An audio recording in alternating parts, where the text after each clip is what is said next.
Faire la topographie d'un terrain.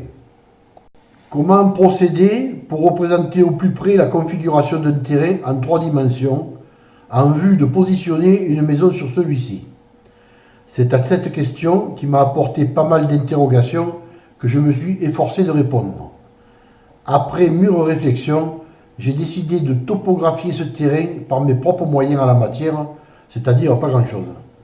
Ce terrain présente un relief qui comporte de nombreuses et fortes déclivités, et ce, dans plusieurs directions.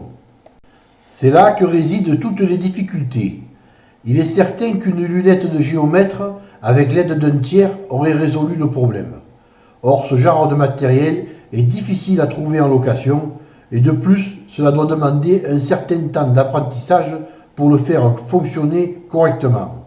C'est donc muni d'une règle, d'un niveau à bulle, d'un mètre à ruban, d'une bombe traceur de chantier, de quelques feuilles de papier et d'un crayon que j'ai entrepris cette tâche. J'ai attaché le niveau avec du ruban adhésif sur une extrémité de la règle en aluminium.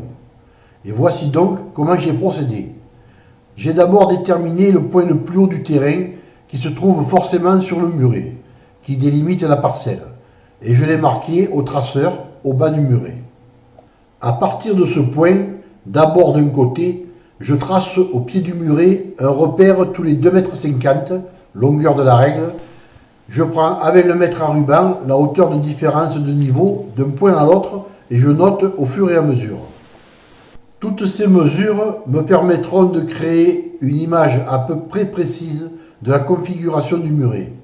Une fois cela effectué et noté, je commence à une extrémité du muret et donc de la parcelle et perpendiculairement à chaque repère, je trace un point à 2,50 m et je note la différence de niveau.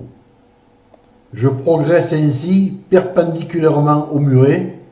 Lorsque le muret fait une courbe, je continue toujours dans l'alignement de cette ligne de repère à 2,50 m et je note le complément, ce qui me donnera le tracé du muret sur papier.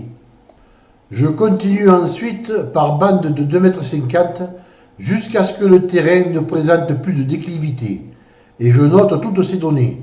Le terrain est maintenant quadrillé par tous ces points au traceur et comme à la bataille navale, on peut rapidement repérer le point précis qui nous intéresse. Il est facile alors de connaître une hauteur par rapport au niveau plat du terrain en additionnant les données. Grâce au logiciel de dessin en 3 dimensions de Google, SketchUp, j'ai pu reconstituer une image en 3 dimensions assez fidèle à la réalité. Je vais maintenant pouvoir choisir l'emplacement idéal de la maison à implanter en ayant une idée précise de la hauteur du soubassement que je devrais réaliser.